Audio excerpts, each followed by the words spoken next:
Bueno, muy buenos días.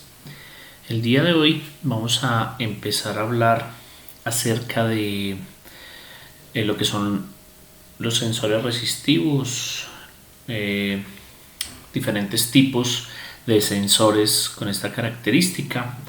Vamos a ver cómo podemos aplicar este tipo de sensores a diferentes condiciones de medición. Eh, Vamos a empezar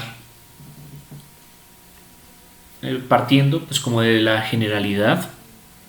Recordemos que los transductores son elementos que permiten obtener o registrar el cambio de una variable física, de manera que es posible convertirla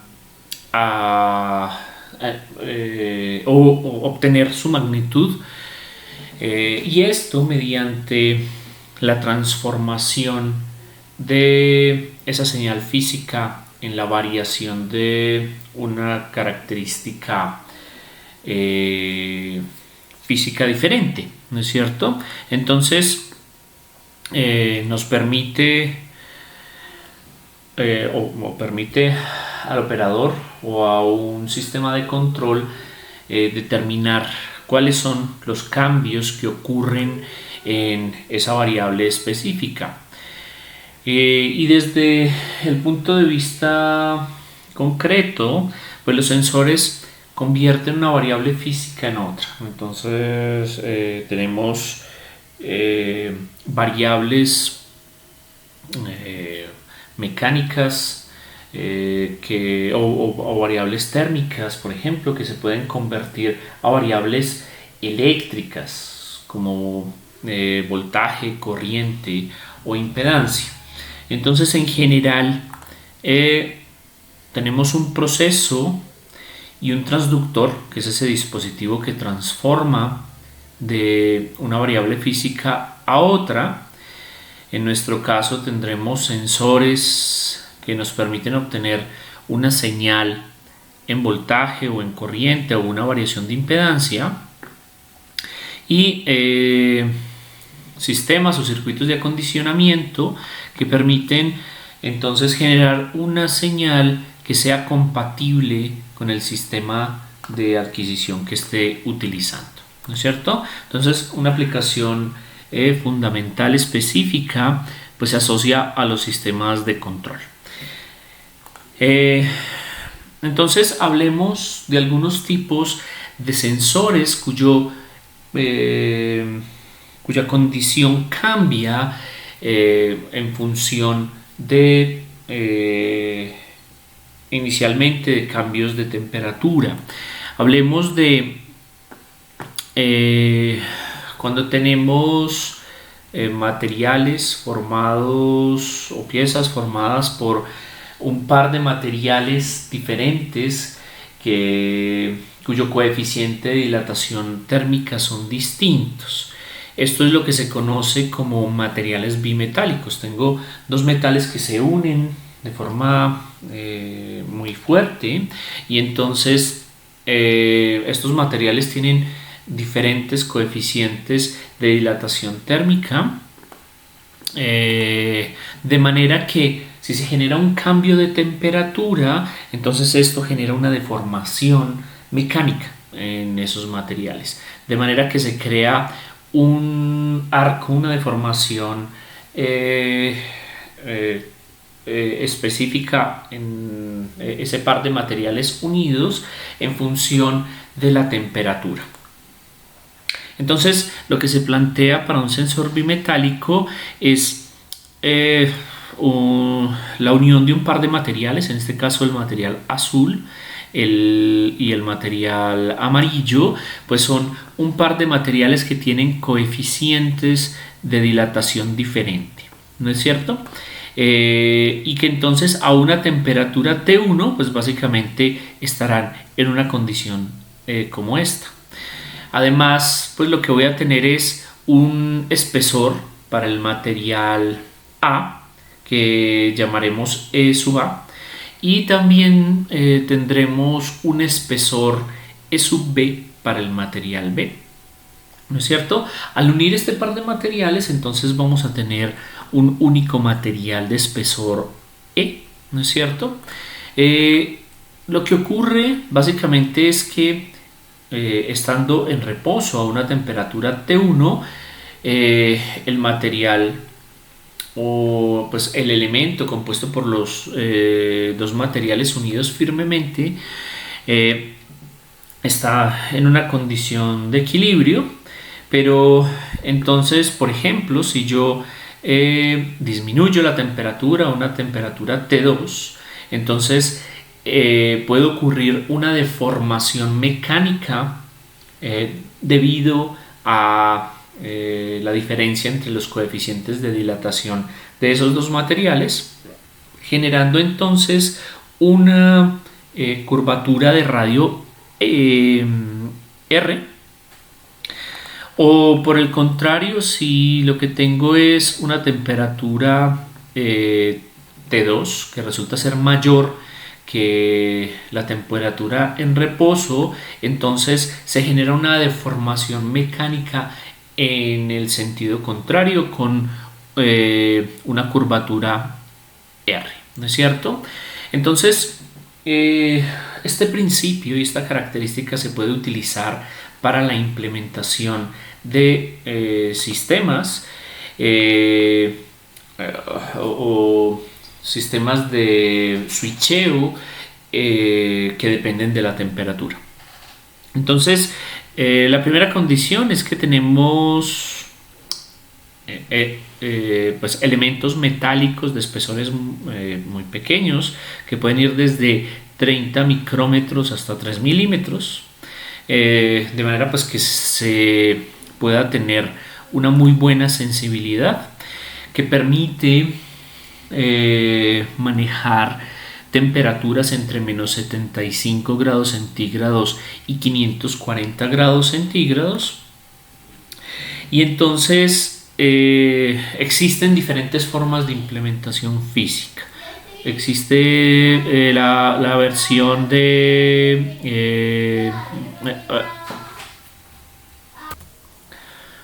manera entonces que podemos tener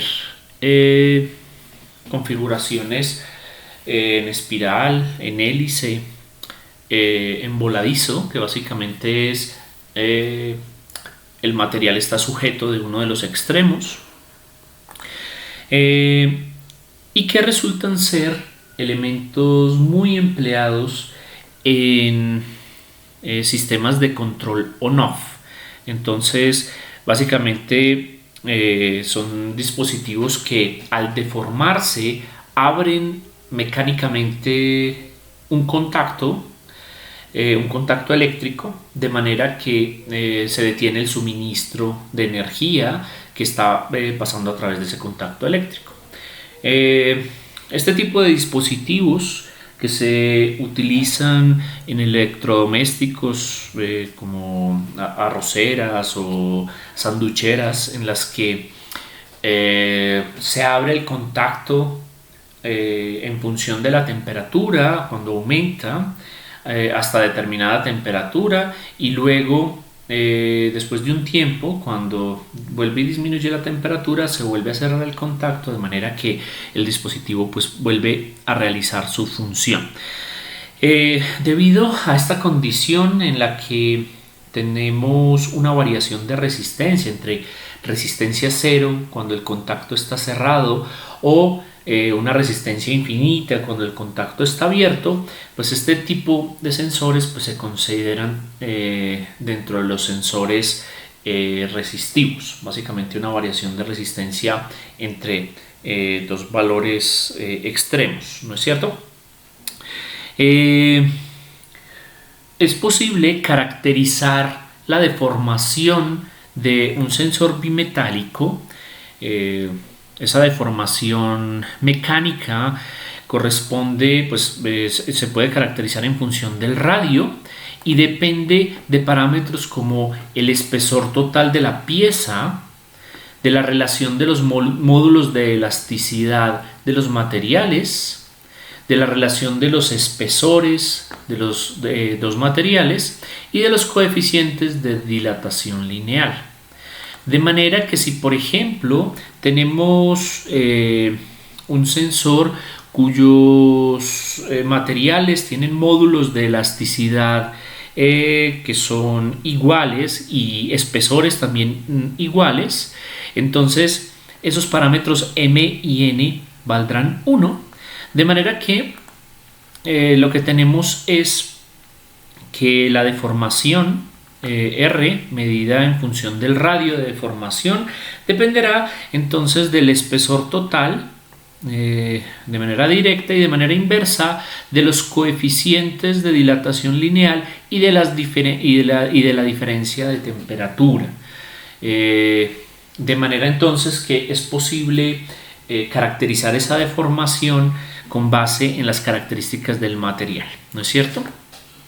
Bien, eso desde el punto de vista de los sensores bimetálicos. Estos sensores que permiten apertura o cierre de un contacto en función de la temperatura y que por esa característica, por su simpleza y por lo tanto por su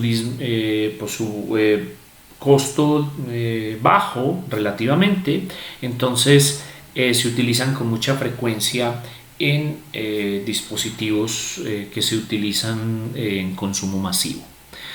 Bien, desde el punto de vista de los sensores resistivos, entonces se utilizan con frecuencia sensores resistivos para la medición de desplazamiento. Entonces, sensores potenciométricos, de manera tal que se tiene un elemento electromecánico que cuenta con un conductor cuya resistencia varía en función de la posición mecánica pues, que tenga este elemento. Entonces es posible, con base en el cambio del ángulo o de la posición de un elemento móvil con respecto a un elemento fijo, variar la resistencia del dispositivo.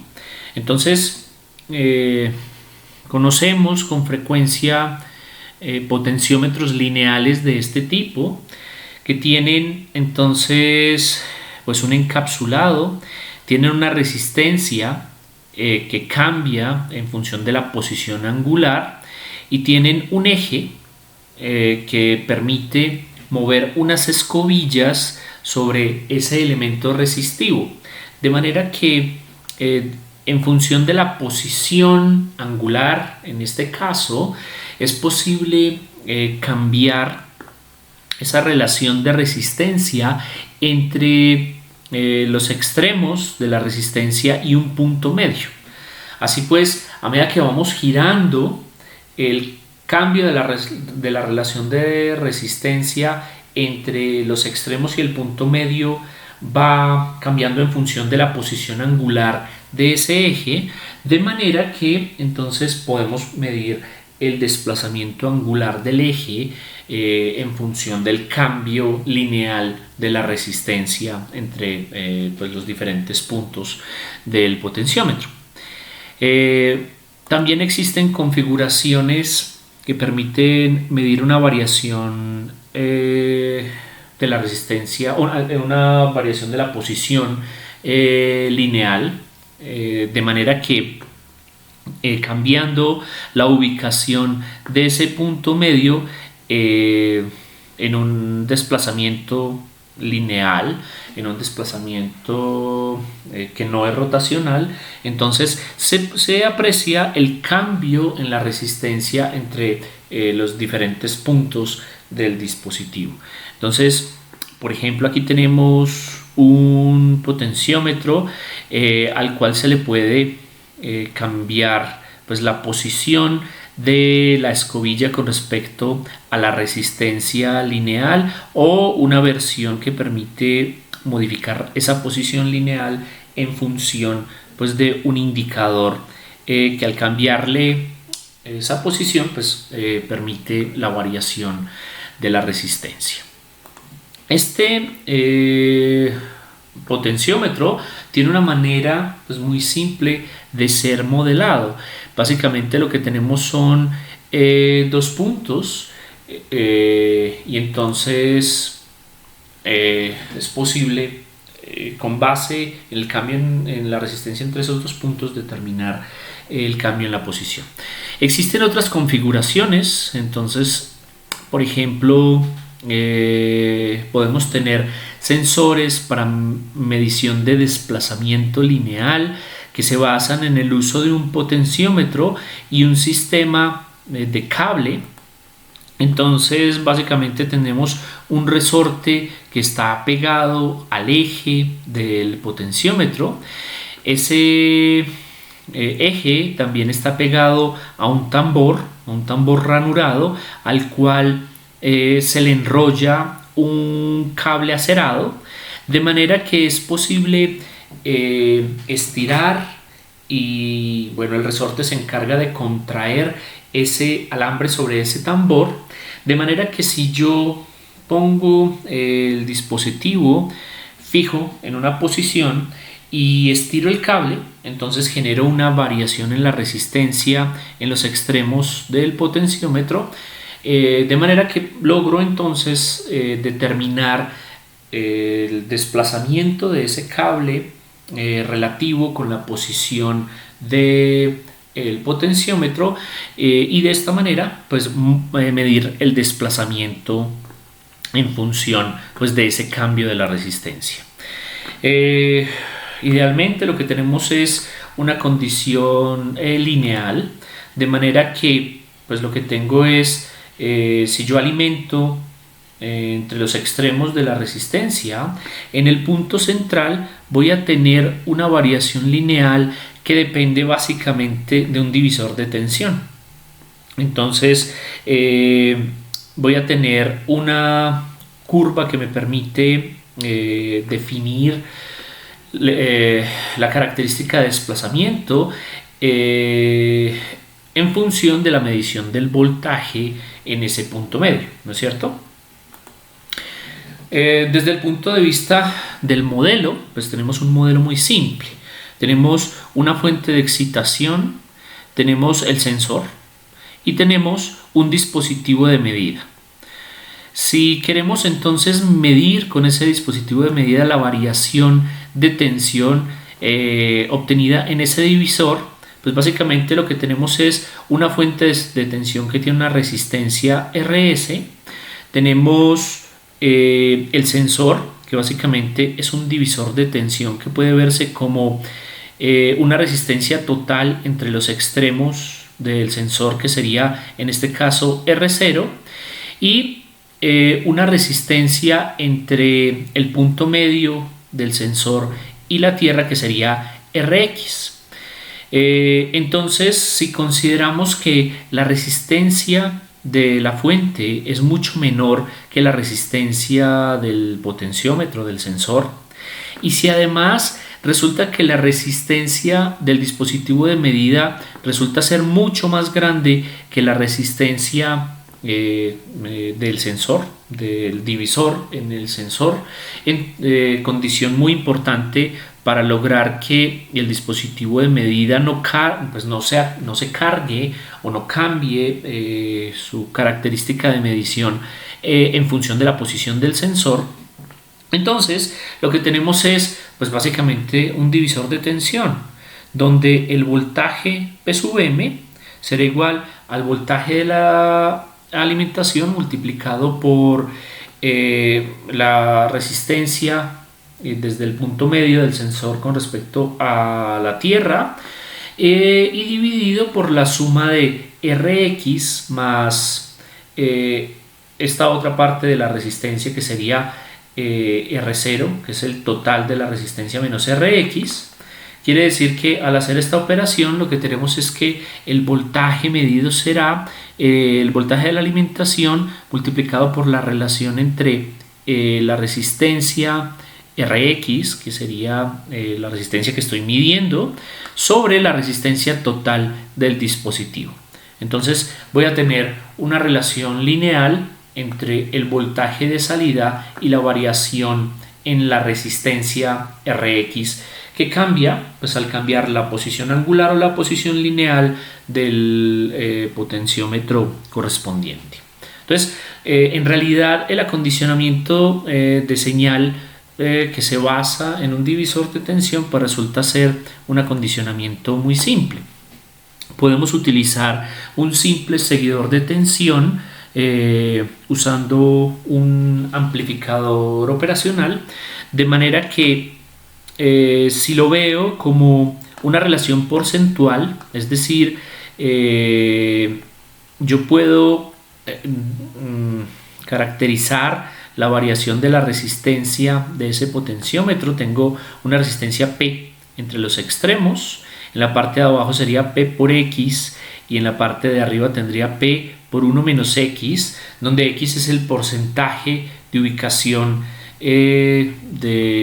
con respecto al valor total de la resistencia del potenciómetro. Tengo una alimentación que sería más BCC, y entonces si con ese más BCC alimento el potenciómetro y al mismo tiempo alimento el amplificador operacional, entonces en la entrada positiva lo que voy a tener es el producto de BCC por la relación entre PX y P, que serían P por X, y P, que sería pues donde P es el valor total de la resistencia del potenciómetro, de manera tal que yo puedo simplificar y simplemente tener la relación de X por B sub C, donde X sería entonces el porcentaje, siendo el 100% pues la ubicación del potenciómetro en un extremo y el 0% pues la ubicación del potenciómetro en el otro extremo, y eso pues correspondería al voltaje de salida de ese amplificador operacional, ¿no es cierto? Una configuración muy simple que me permite entonces medir variaciones grandes en la resistencia, pues asociadas a cambios grandes en la resistencia de un potenciómetro, ¿no es cierto? Un sistema de acondicionamiento muy sencillo. Pero entonces hay que tener en cuenta otras características que nos permitan la implementación de un sistema basado en potenciómetro. Entonces, por un lado están las características eléctricas. Entonces, desde el punto de vista eléctrico, lo que voy a tener es una variación de resistencia que me caracteriza el desplazamiento. Por otro lado, desde el punto de vista eléctrico, voy a tener una condición de linealidad. Me interesa tener potenciómetros cuya característica sea lineal, es decir, que yo genere variaciones del ángulo o de la posición del punto de medición mecánico, y que eso genere un cambio proporcional en la resistencia, de manera que yo tenga una condición lineal en su comportamiento. Por otro lado, pues se va a tener una resolución buena en función, pues si tenemos un sensor de buenas características, voy a poder determinar variaciones pequeñas en el ángulo o en el desplazamiento lineal en función pues de la posibilidad de determinar la variación en la resistencia. Por otro lado, pues es importante considerar lo que significa el manejo de potencia del dispositivo. Pues tenemos un dispositivo resistivo y entonces se pueden generar, debido al efecto Joule, calentamientos en el dispositivo de medida. Entonces es importante considerar la potencia que debe manejar el dispositivo al momento de implementar la solución. Por otro lado, pues es importante también tener en cuenta el posible efecto debido al coeficiente de temperatura que genera o que puede generar un fenómeno conocido como deriva térmica.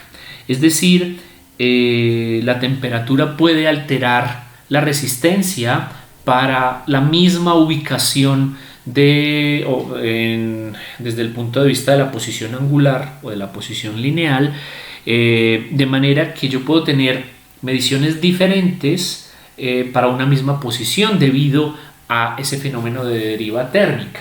La resistencia se puede cambiar en función de la temperatura. Entonces, esta es una característica que es importante tener en cuenta, considerando que en función de la potencia, pues se puede generar una variación en la temperatura debido a efecto Joule y entonces generar problemas en la medición. Entonces es muy importante tener en cuenta pues la potencia que se utiliza para la medición. Lo ideal es utilizar potencias bajas de manera que tengamos efecto Joule, pues un efecto no muy marcado en pues el resultado de la medida.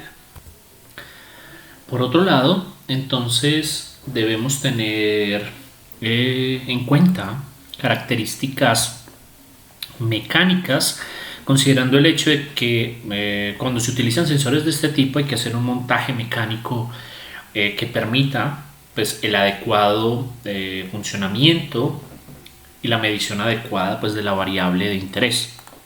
Entonces, algunas consideraciones a tener en cuenta con relación al montaje mecánico. Una de ellas es la carga mecánica. Fíjense que nosotros debemos conectar al eje o al punto de medición del potenciómetro, debemos conectar pues lo que queremos medir, es decir, si queremos medir el cambio de la variación angular, por ejemplo, del eje de un servomotor, entonces necesitamos unir el eje del potenciómetro al eje del motor, de manera que logremos acoplar mecánicamente el sistema y con base en eso podamos medir la variable.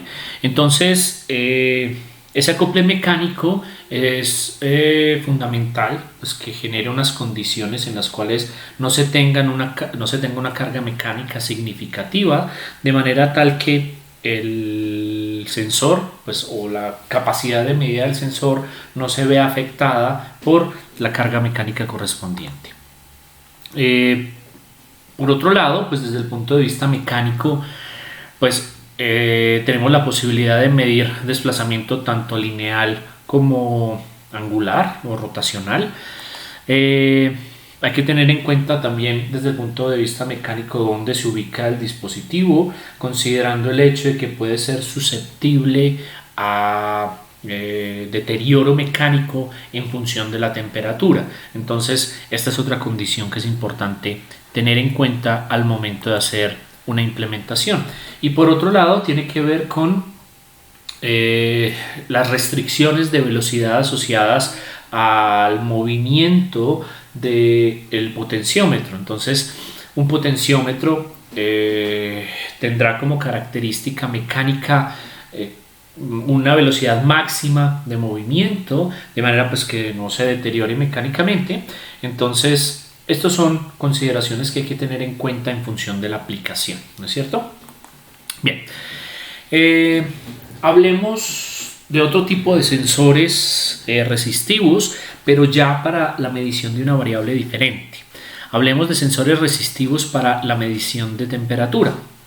Entonces, uno de los sensores resistivos utilizados con mucha frecuencia en la industria son los RTDs o detectores de temperatura resistivos.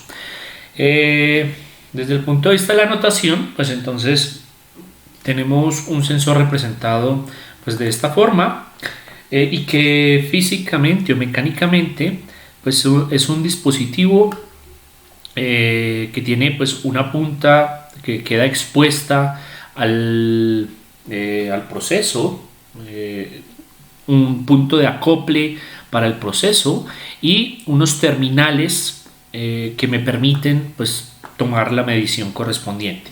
Recuerden que estamos viendo dispositivos cuya resistencia cambia entonces en función de la temperatura.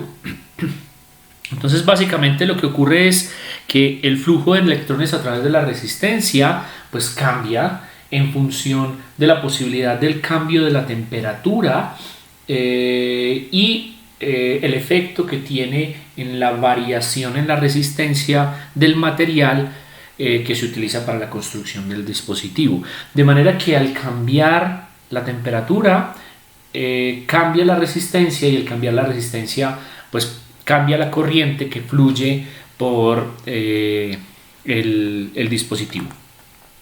Entonces, se tiene una variación de resistencia en función de la temperatura, que en general es no lineal. Entonces tenemos que la resistencia en determinado momento es igual al producto de la resistencia a una temperatura de referencia multiplicada por un polinomio que depende de el cambio de temperatura en el dispositivo. Entonces, fíjense que es un polinomio de orden n, y normalmente R sub 0 se toma una referencia de 0 grados centígrados, y entonces St pues es el delta de variación de incremento o disminución de la temperatura con respecto a la temperatura de referencia. Pero normalmente se trabaja en la región lineal del sensor, es decir, es posible considerar que los términos de orden superior pues no son muy significativos desde el punto de vista de la medición del cambio en la resistencia. Entonces se desprecian esos términos de orden superior, y lo que se tiene entonces es una versión lineal para caracterizar el comportamiento de la resistencia del dispositivo. Entonces, algunos de las RTD más utilizadas son RTDs fabricadas en platino, y entonces, por ejemplo, se tiene la PT100 o la PT1000. Estos dispositivos, pues ese 100 se asocia a pues la temperatura de referencia y la resistencia a la cual se encuentra esa temperatura de referencia. Entonces, por ejemplo, para el caso de platino asociado pues tanto a la PT100 como a la PT1000, sería la resistencia sería de 100 ohmios para una temperatura de referencia de 0 grados centígrados. Entonces, para el platino podemos tener PT25 o PT50 o PT100 o PT1000. Normalmente en la industria se utilizan PT100 o PT1000, ¿cierto? Básicamente, en función del material, que en este caso es platino, se tiene, por ejemplo, una resistividad a 20 grados centígrados, en este caso de 10.6.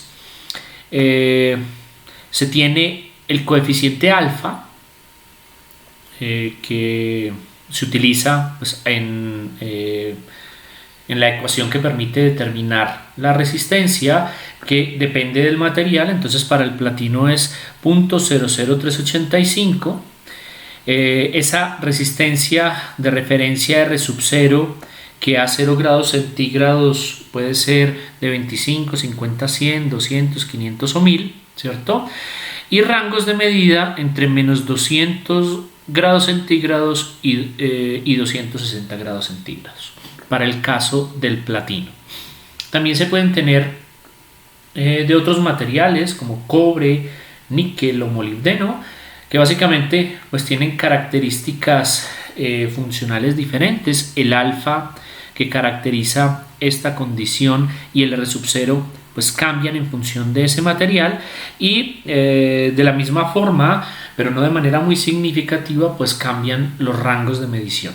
Entonces, para cobre tenemos mediciones entre menos 200 y 260, para níquel entre menos 80 y 320, y para molibdeno entre menos 200 y 200 grados centígrados. Para la implementación de este tipo de sensores, normalmente se utiliza un puente de Wheatstone, de manera que sea posible medir la variación de la resistencia. Entonces, miremos esa implementación como se hace normalmente. Lo que se hace es que se utiliza un puente de Wheatstone excitado con corriente, de manera que sea posible medir la variación de la resistencia. Entonces se tiene un puente de Wheatstone de 4 elementos.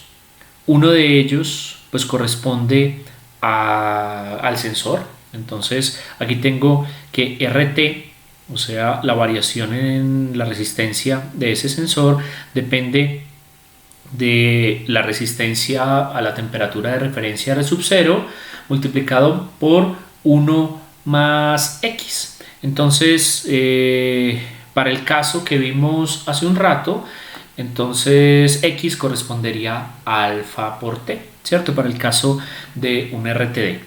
Fíjense que normalmente el puente se configura de manera tal que las resistencias de las ramas tienen un valor igual a R0, que correspondería entonces a la resistencia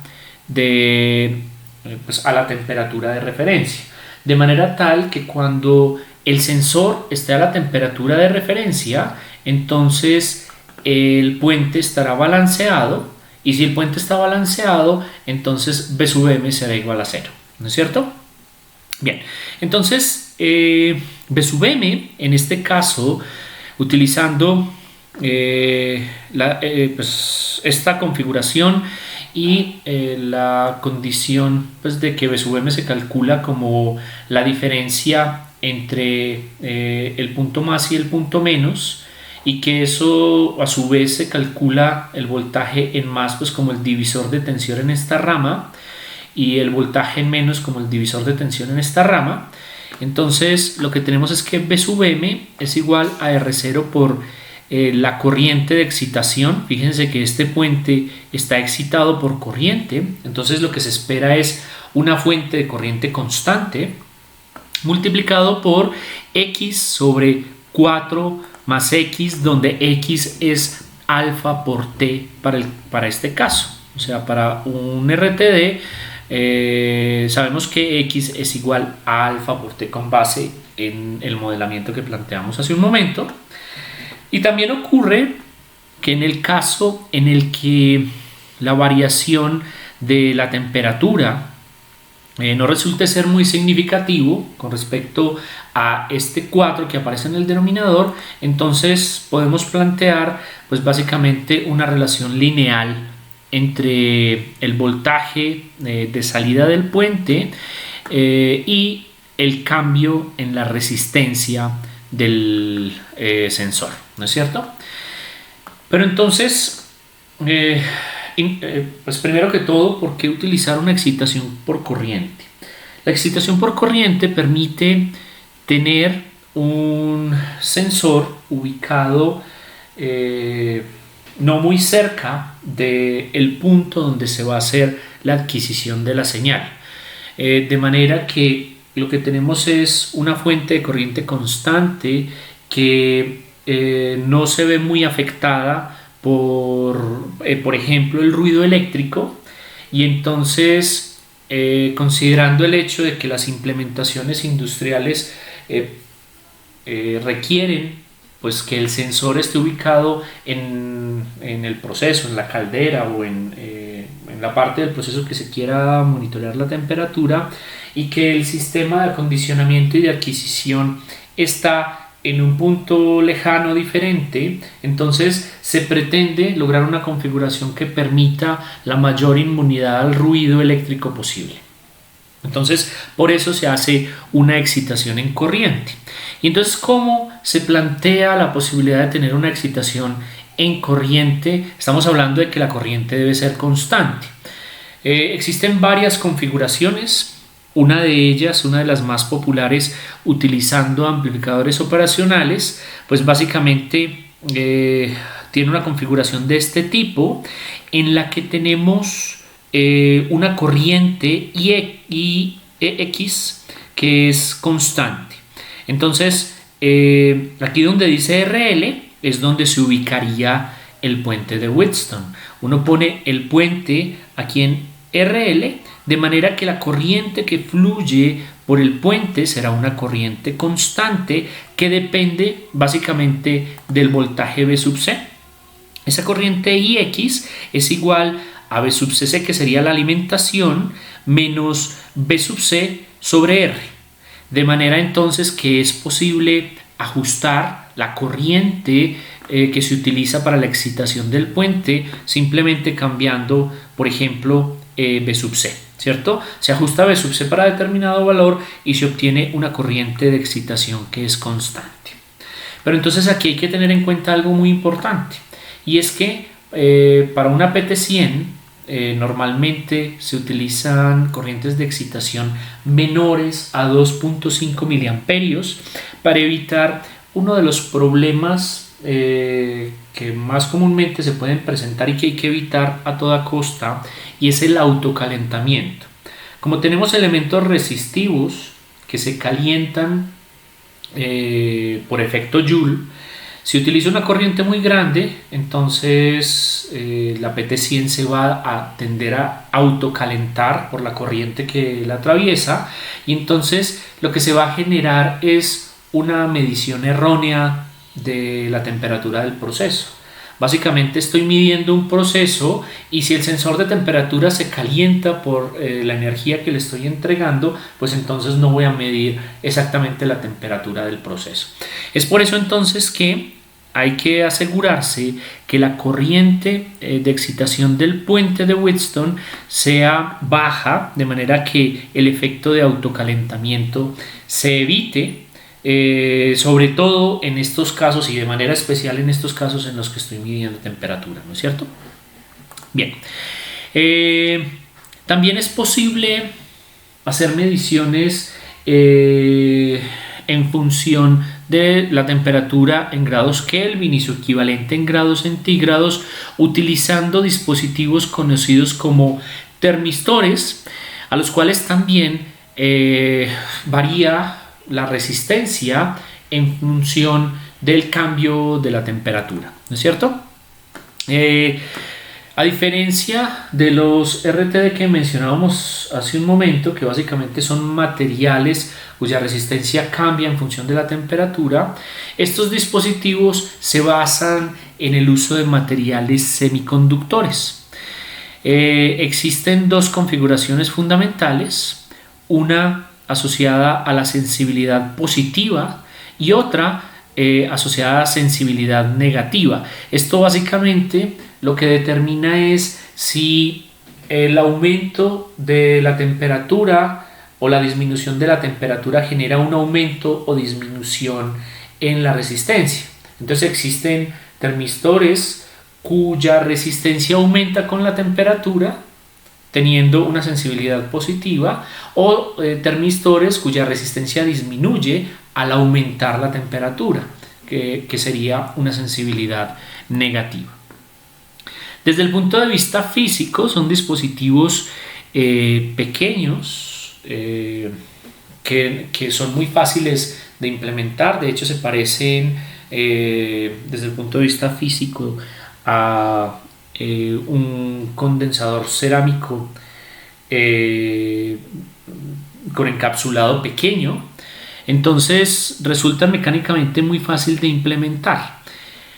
En este caso, desde el punto de vista del modelamiento de la característica eléctrica, que en este caso pues es la variación de la resistencia, existe una relación que define la resistencia medida en función de una resistencia a una temperatura de referencia y una variación exponencial que resulta ser no lineal en función de la temperatura. Entonces aquí tenemos pues una condición que hay que manejar, y es el tema de la no linealidad. Entonces aquí tenemos la resistencia en ohmios a la temperatura absoluta medida, la resistencia en ohmios R sub 0 a la temperatura absoluta de referencia T sub 0, y beta, que es una constante dentro de un intervalo de temperatura determinado. Entonces lo que vamos a tener es un comportamiento exponencial que depende de las temperaturas absoluta, la que estamos midiendo, y la temperatura de referencia. Desde el punto de vista del acondicionamiento de señal, resulta ser un acondicionamiento muy simple. Basta con utilizar una configuración de este tipo con amplificador operacional, donde tengo un voltaje de referencia, una resistencia RS, y entonces simplemente el voltaje de la salida será igual al voltaje de la referencia, que fíjense que aquí está pues el voltaje en sentido contrario para el tema de la salida invertida. Entonces aquí tenemos la salida sería menos el menos voltaje de referencia, un voltaje negativo. Entonces aquí me da un voltaje de salida que resulta ser ese voltaje de referencia dividido entre esta resistencia, que es constante, y multiplicado por la variación de la resistencia del termistor. Pero entonces tenemos el tema de que es una característica no lineal. Miremos un ejemplo de cómo es esa característica no lineal de un termistor. Entonces, por ejemplo, para un termistor cuya resistencia a 25 grados centígrados es de 10 kiloohmios y un tau, es decir, un tiempo de establecimiento, o más bien una constante de tiempo de 15 segundos en aire quieto, entonces tenemos una curva como estas que relaciona, fíjense que en este eje lo que tengo es la resistencia del termistor en función de la resistencia de referencia, que resulta ser una constante. Fíjense cómo existe una variación exponencial desde temperaturas negativas hasta temperaturas positivas, pero una relación exponencial de la resistencia del termistor.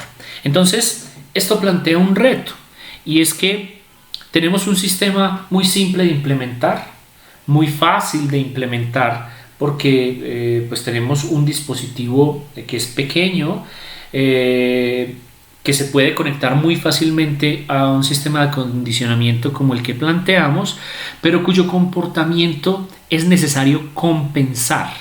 Es necesario, bien sea mediante una compensación por hardware, o la más comúnmente utilizada, una compensación utilizando microprocesadores, de manera que si se conoce esa curva, entonces es muy fácil, con base en la resistencia que se mide, la resistencia que se calcula o que se puede determinar en función del voltaje de salida de ese dispositivo de acondicionamiento, es posible entonces hacer esa compensación de manera que se pueda determinar la temperatura con base en la característica definida del termistor correspondiente.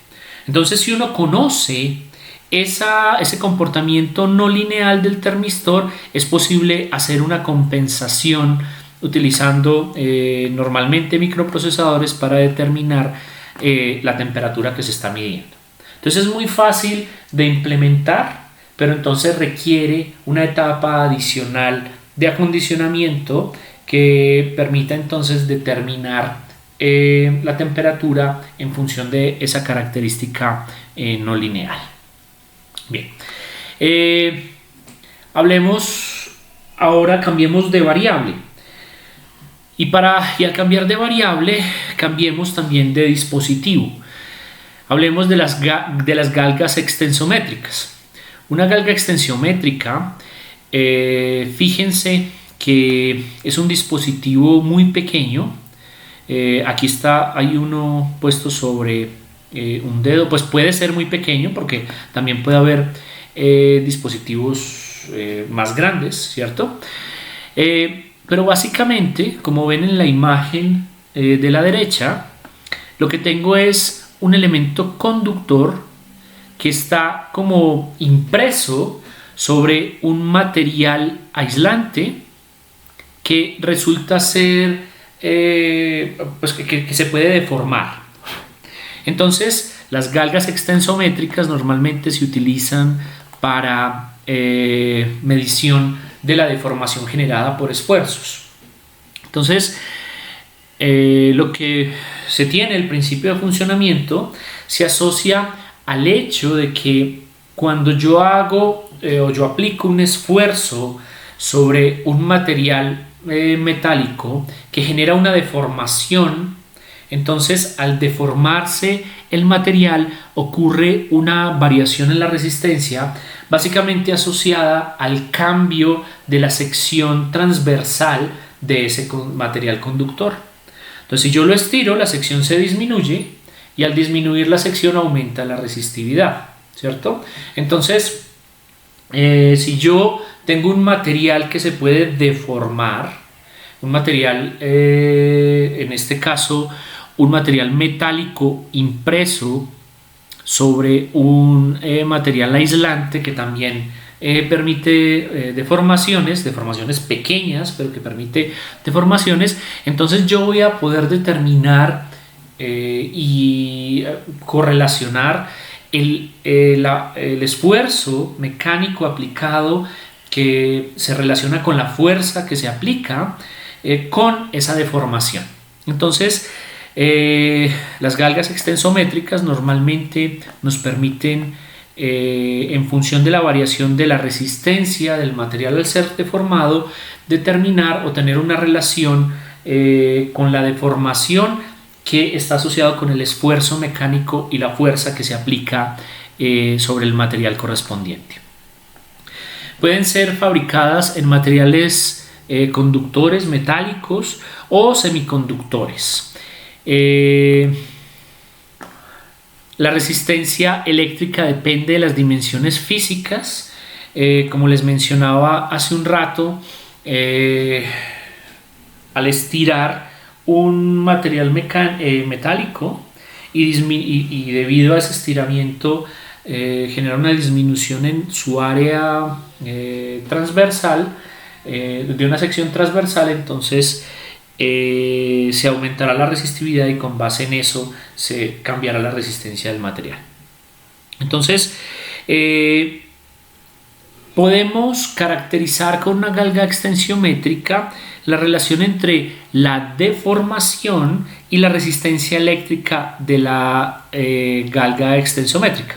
De manera que yo puedo plantear una relación entre el cambio en la resistencia en los bornes del material con respecto a la resistencia sin deformación. Eso ha de ser igual a una constante de proporcionalidad K, que llamamos factor de galga, que se multiplica por el cambio en la longitud generado por la aplicación de ese esfuerzo mecánico con respecto a la longitud de referencia, que básicamente es la longitud en reposo, ¿no es cierto? Entonces, en una galga extensiométrica se genera esta relación. Y entonces esta constante de proporcionalidad, que se conoce como el factor de galga, está relacionado con la sensibilidad. La sensibilidad de una galga extensométrica depende de ese factor de galga. En general, para entender el principio de operación de una galga extensométrica, el principio parte de la ley de Hooke, que habla de que el cambio en la longitud que resulta al aplicar una fuerza. Entonces, esto podemos plantearlo de la siguiente forma: el esfuerzo, que sería este sigma, que se asocia a la tensión mecánica, resulta ser igual a la relación entre la fuerza aplicada y el área, ¿cierto? Ese esfuerzo también es proporcional a lo que se conoce como la constante del material o módulo de Young, que depende del material.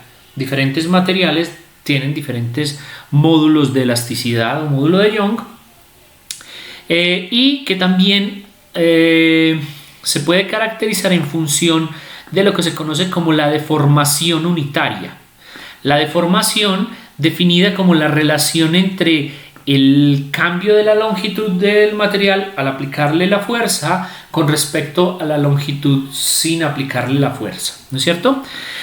Como esta relación es de longitud sobre longitud, pues entonces la deformación es una variable que no tiene unidades, pero que normalmente se presenta en microdeformaciones, donde una microdeformación básicamente es 10 a la menos 6 metros sobre metro, ¿cierto? 10 a la menos 6. Bien.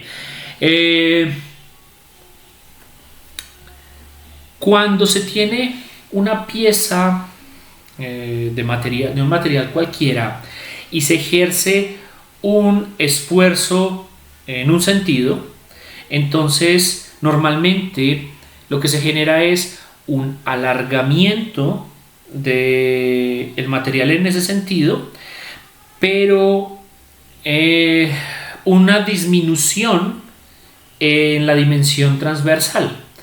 Es decir, si uno mira el material desde arriba y lo estira, entonces la longitud aumenta, pero desde arriba lo que se ve es una disminución de como esa dimensión transversal.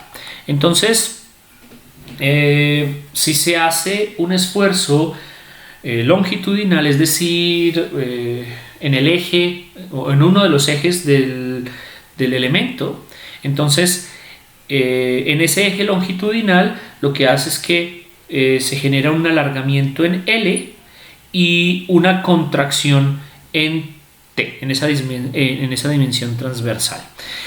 Y entonces esto permite para diferentes materiales plantear lo que se conoce como la ley de Poisson, que básicamente lo que menciona el coeficiente de Poisson es la relación entre el cambio de esa dimensión transversal con respecto a la dimensión transversal sin esfuerzo sobre el cambio en la longitud a lo largo del eje en el cual se está ejerciendo el esfuerzo con respecto a la longitud en reposo. Y entonces ese coeficiente de Poisson cambia entre 0 y 0.5 dependiendo del material. Entonces materiales maleables tienen un coeficiente de 0.17, el acero de 303, el aluminio y el cobre de 0.33. Entonces los diferentes materiales pueden caracterizarse tanto por el módulo de Young, que es una característica asociada con la elasticidad, y por otro lado con el coeficiente de Poisson, que permite entonces relacionar el efecto de la deformación bidimensional que ocurre cuando ejerce un esfuerzo sobre un elemento. Bien, ya específicamente para una galga extensométrica, entonces lo que tengo es un hilo conductor que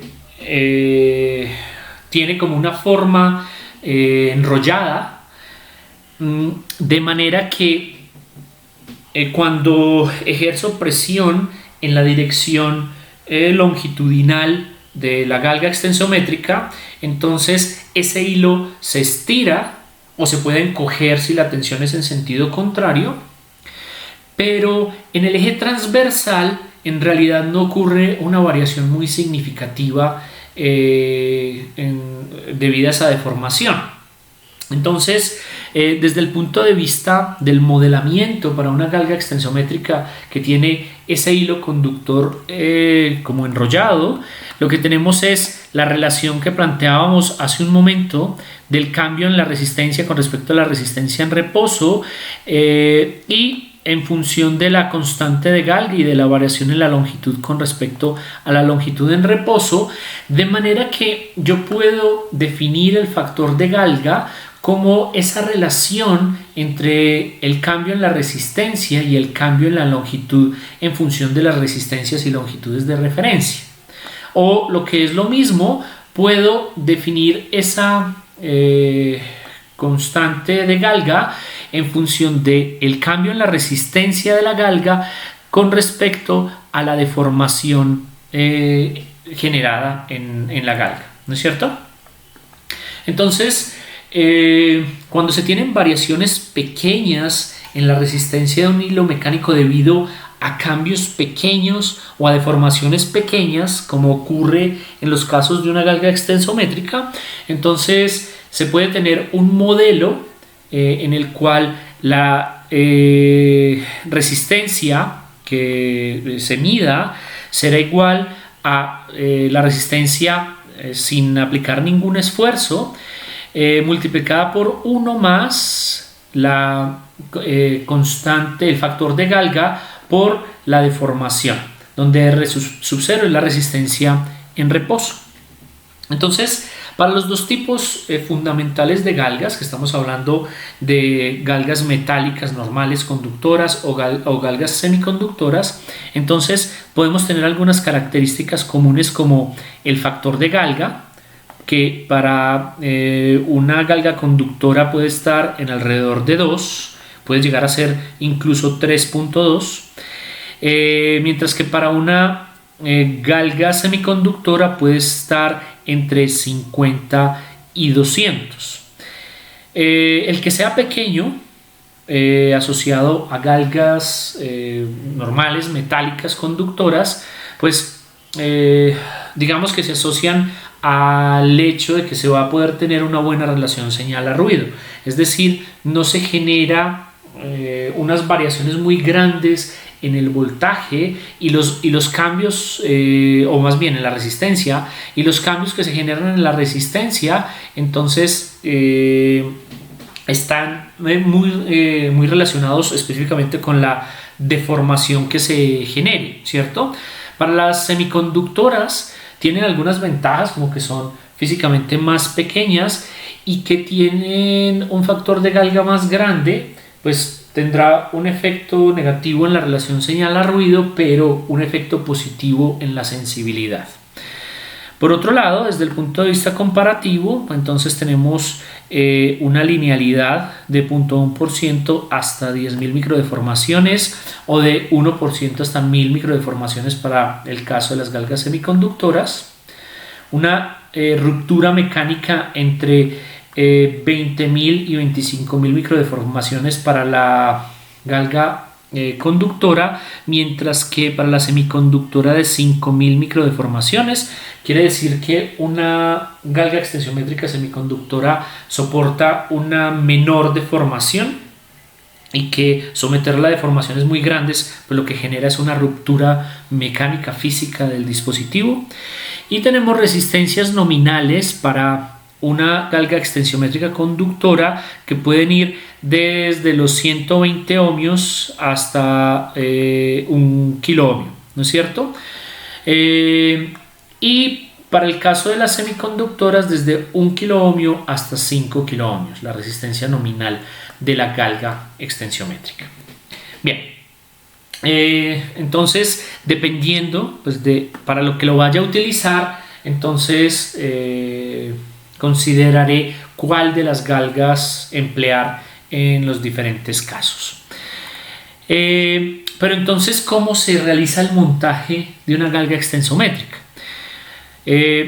Considerando el hecho de que las galgas extensométricas se ven sometidas a deformaciones pequeñas y por lo tanto variaciones pequeñas de resistencia, se utilizan montajes usando puente de Wheatstone. Es muy frecuente verlas implementadas de esta forma.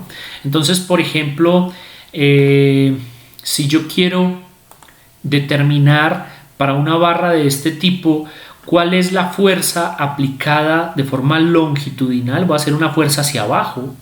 Entonces fíjense que pongo una galga extensométrica de manera que esté orientada de esta forma, porque con base en la deformación que el material tenga por la aplicación de esa fuerza, entonces la máxima deformación que ocurrirá será en el eje longitudinal de la galga extensométrica, básicamente porque fíjense que esto es como un alambre impreso enrollado, como que va y vuelve. Entonces fíjense que en este sentido está la mayor cantidad de material, mientras que en el sentido transversal hay una cantidad menor de material.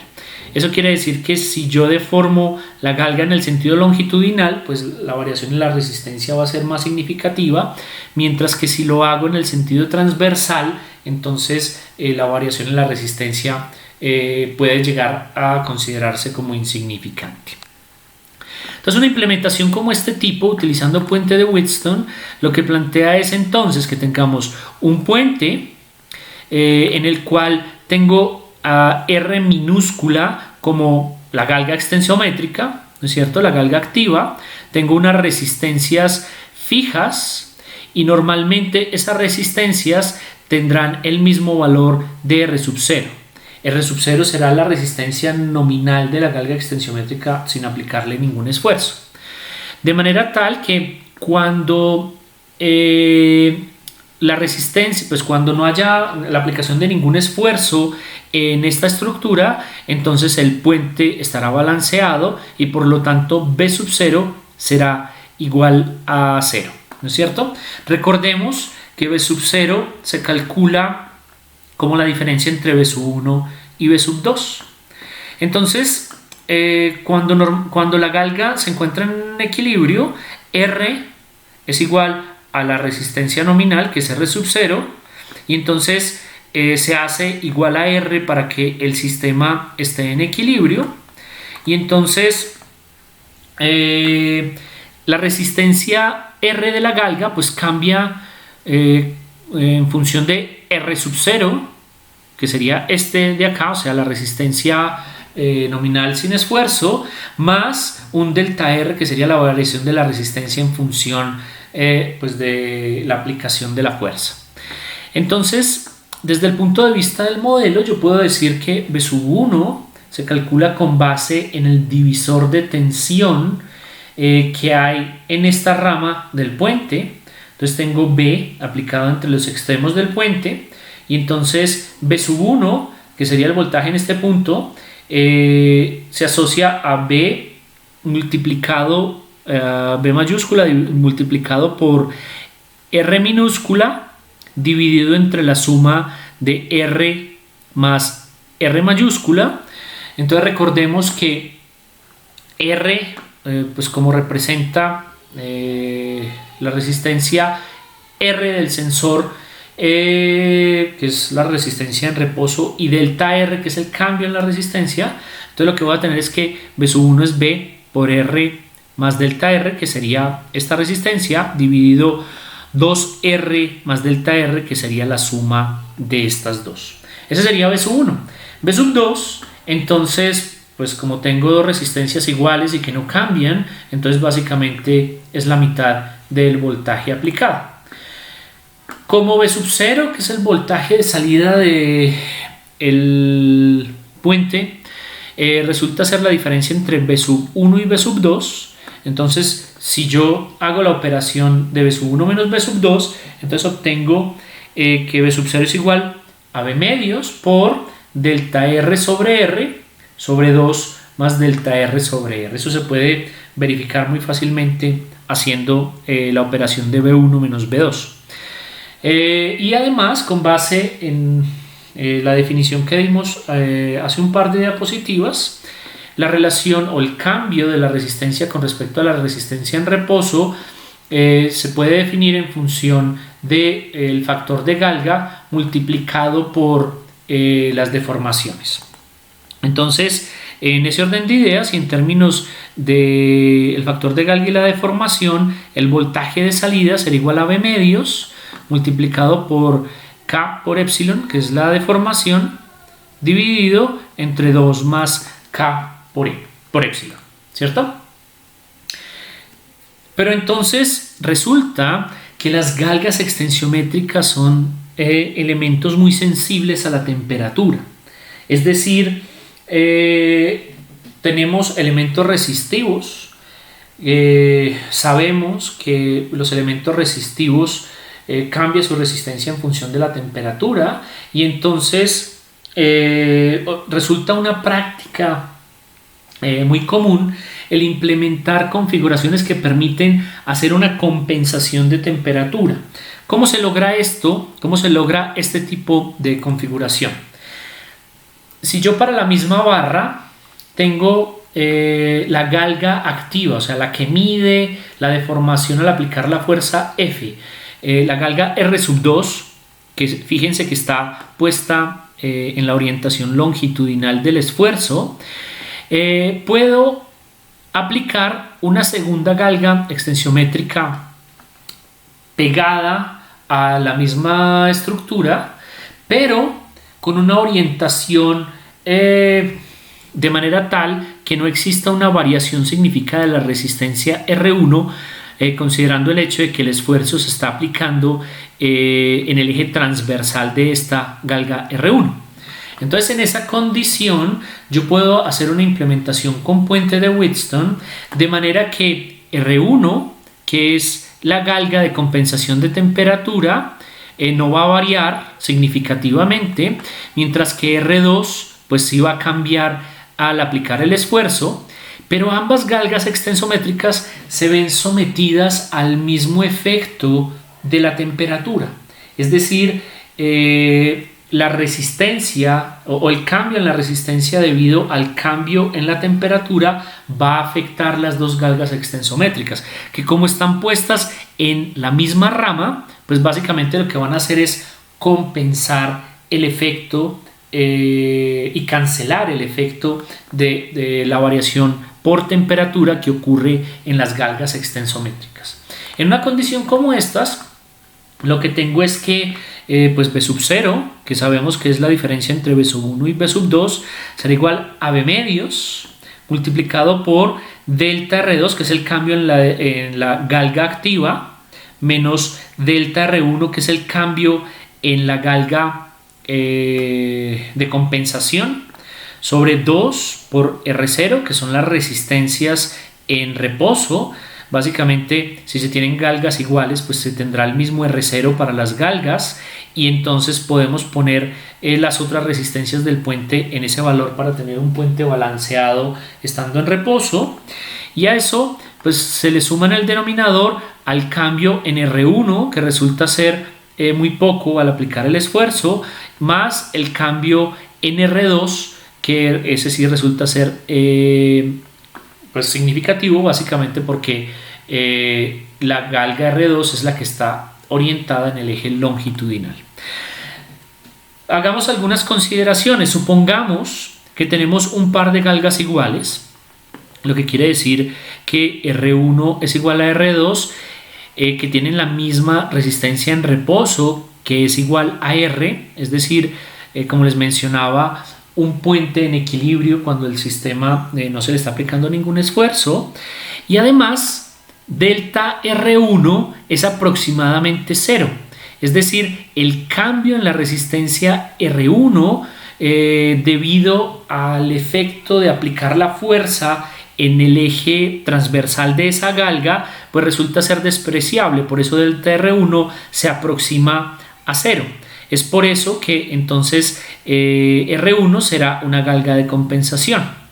Además, podemos asumir que delta R1 más delta R2, es decir, los cambios en la resistencia son mucho menores que la resistencia nominal de las galgas.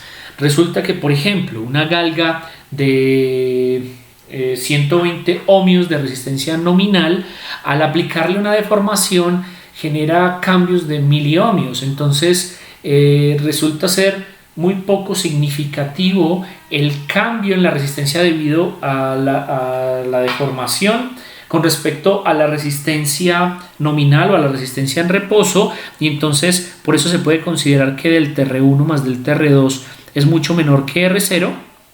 Aplicando esas consideraciones en esta expresión, entonces obtenemos una versión del voltaje de salida aproximado a B por delta R2, que es la variación de la resistencia en la galga activa debido a la deformación, sobre 4 por R0, o lo que es lo mismo, al voltaje multiplicado por el producto del factor de Galga por la deformación sobre 4, ¿no es cierto? Entonces esta es una configuración utilizada con frecuencia para caracterizar o para lograr compensar la temperatura, que es un fenómeno que afecta con frecuencia este tipo de configuraciones. Bien, también es posible y con frecuencia se observan configuraciones de 4 galgas extensométricas que permiten no solamente compensar en temperatura, sino aumentar la sensibilidad. De hecho, se logra llegar a una sensibilidad del doble. Entonces, una configuración como estas, lo que plantea es, tengo un par de galgas activas, entonces tengo R1 y R3 en el sentido longitudinal, y tengo R2 y R4 ubicadas en el sentido transversal, de manera que R2 y R4 no serían galgas activas. Entonces, para una configuración como estas, tengo R1 y R2, R3 y R4, donde R1 y R3 son galgas activas y R2 y R4 son galgas de compensación de temperatura. Bien, en una configuración como estas, y suponiendo que las galgas son iguales, R1 es igual a R2 es igual a R3 a R4, entonces en reposo tendrán la misma resistencia R0. Lo que tenemos es que delta R2 y delta R4 van a ser 0, ¿cierto? Básicamente porque ese par de galgas pues tienen esa característica de compensación y que están ubicadas en el sentido transversal, y además podemos asumir que delta R1 más delta R4 es mucho menor que R0 y que delta R2 más delta R3 es mucho menor que R0, de manera entonces que el voltaje de salida, que es la diferencia entre V1 y V2, sea igual a V por delta por R1 sobre 2 por R0, que es aproximadamente igual a V por K por epsilon, que es la deformación, dividido 2. Fíjense que aquí tengo un voltaje de salida que resulta ser el doble del voltaje de salida de la configuración anterior, que era esta, y entonces por lo tanto tendré el doble de sensibilidad en la medición. Entonces, en realidad esta es una configuración que se utiliza con mucha frecuencia, y entonces que no solamente permite hacer compensación en temperatura, sino también aumentar o duplicar la sensibilidad del sistema de medida. Miremos una configuración también utilizada con frecuencia, por ejemplo, para el estudio de esfuerzos en estructuras, y es la aplicación en dispositivos conocidos como cantilever. Un cantilever básicamente es como una pieza rígida que está pegada de una referencia en un extremo y suelta en el otro, de manera que yo tengo la posibilidad de medir un esfuerzo en ese cantilever mediante una configuración en la que tengo una galga extensométrica arriba, en la superficie de arriba, y se pega una galga extensométrica en la superficie de abajo. ¿Eso qué genera? Que cuando yo aplico una fuerza en el extremo, entonces la galga de arriba se va a tensionar, por lo tanto tenderá a extenderse, a estirarse, mientras que la galga de abajo tendrá una fuerza en sentido contrario que hará que la galga tienda a comprimirse, ¿no es cierto? Entonces, en una configuración como estas, lo que tengo es entonces un puente de Wheatstone, donde tengo una galga R1 a tensión, que sería la galga de la parte de arriba, y una galga extensiométrica R2 que sería a compresión en la parte de abajo. Si están ubicados en el mismo lugar del cantilever.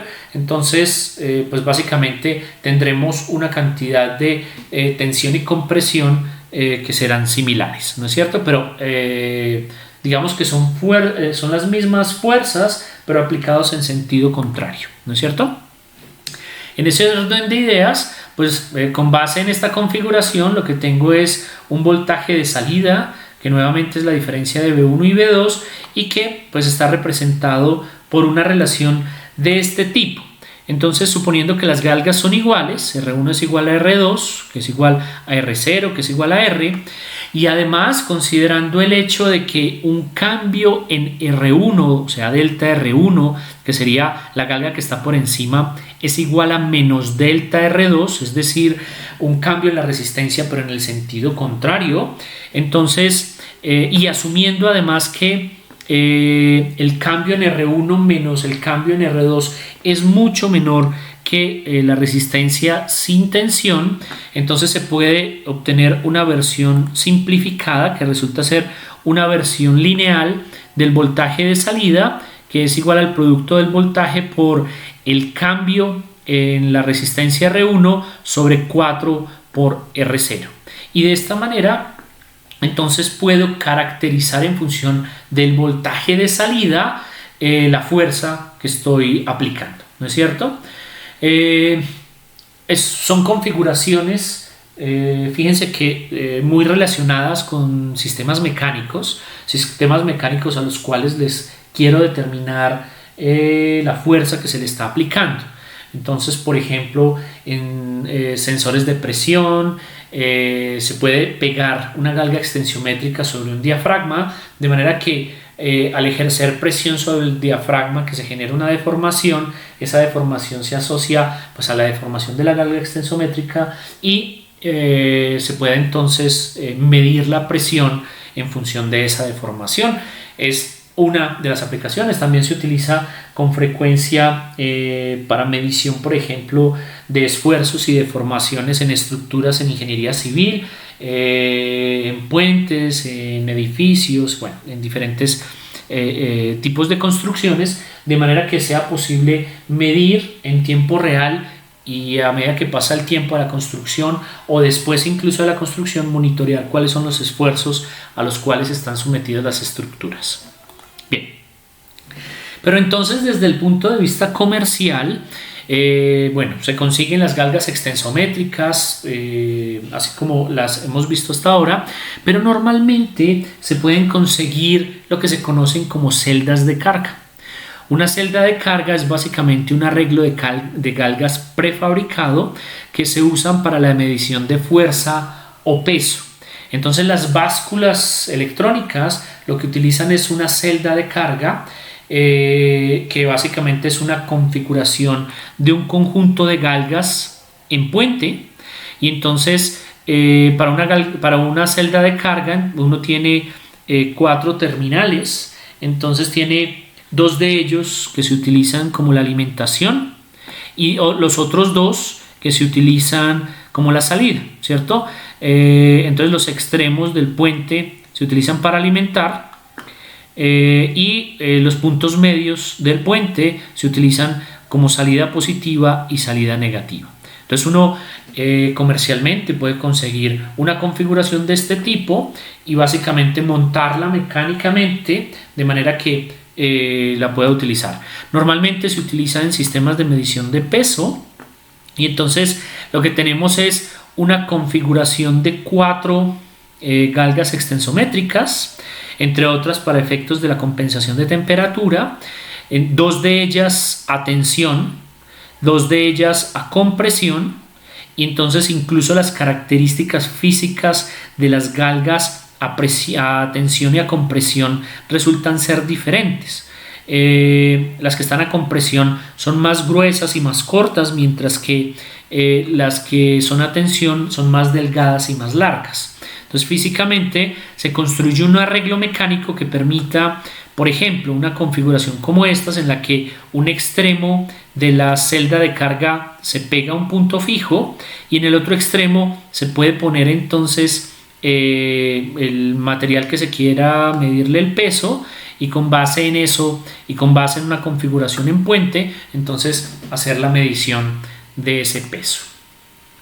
Bien, entonces con eso terminamos con la presentación del día de hoy, que corresponde a lo relacionado con sensores resistivos en términos generales. Entonces yo creo que eso sería todo por hoy. Entonces nos vemos en la próxima presentación. Hasta pronto.